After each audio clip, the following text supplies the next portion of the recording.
This man has been shot. This man has been stabbed, decapitated, and yet Michael Myers still somehow comes back. But after decades of sequel after sequel, did the Halloween franchise finally run out of life, or are they making us think that? Hello everyone and welcome back to AustinPlus Commentary, where today we are back with another Halloween special, the second of this week, where we are covering the Halloween franchise. Yesterday we covered the Scream franchise, but today we are covering the Halloween movies. Now I started off watching Scream, and then I leveled up and started watching Halloween. Arguably more terrifying, but I like both of these. I like Michael Myers. I like, honestly, iconic characters that I know that sounds cheesy, but like Jason, Ghostface, Michael Myers. We could be here forever if I'm being completely honest. So without further ado, let's get into it. It is said that these movies changed the idea around like horror forever, and I honestly wouldn't put it past them. It was a very low budget movie. Now, the legacy of Halloween is that it started in 1970 with the very first movie, and it was the most low-budget movie ever, and yet it was a massive success.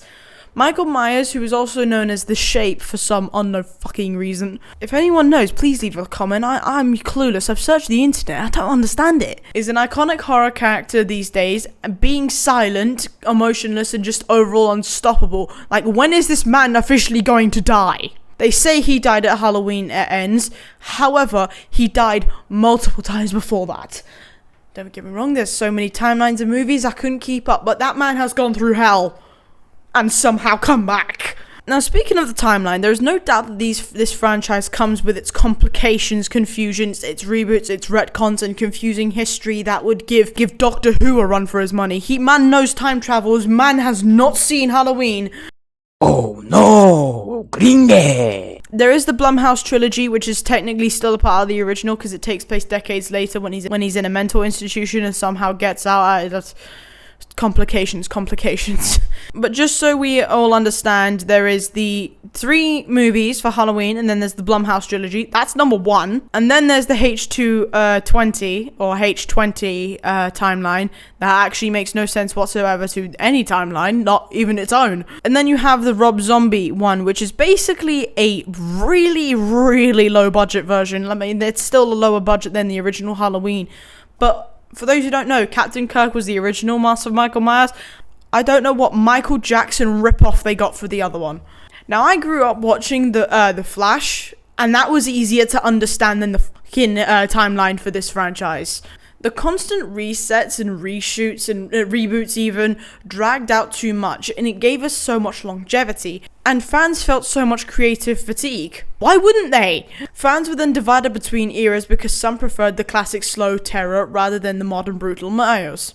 Like there's a fucking difference. The man's brutal anyway. There was a revival reboot in 2018, which was a major success with the same name, Halloween, with the strong performances, nostalgia, and solid horror direction. Now that was the first Halloween movie I saw. Maybe don't watch the 4th one in because I was mega confused. It was also very exciting to see characters like Michael and Laurie Strode come back after decades. We then had Halloween Kills and Halloween Ends with major fan backlash. Halloween Kills was criticized for very messy writing.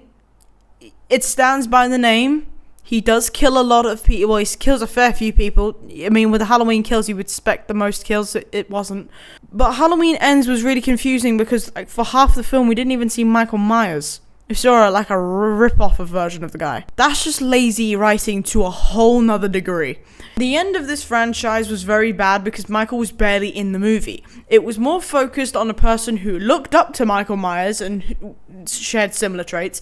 I would argue Michael Myers was really overlooked in this movie, to say the least. People believe that this movie was really rushed as it was a year after the last movie in Halloween Kills, which was 3 years after the reboot, which makes people want this franchise to go on because it should have not ended in the way that it has.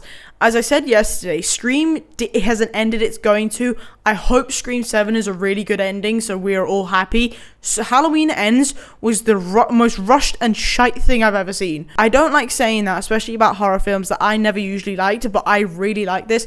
But Halloween's was just so bad. So because of how bad this was, people are wondering, is there a future for this franchise? Now, John Carpenter, the original person who directed Halloween in 1970 had an idea of doing the anthology series where, very similar to like the Welcome to Derry thing that we have now for It on HBO Max, a show or something of that capacity or proportion where Michael Myers is still the main antagonist, but we learn more about him, his past, which the first movie did a pretty good job of that, but like when he was in the mental hospital, or like we learn more about his character, not like a David Attenborough thing, but like a concept. Like Welcome to Derry, I don't know how to...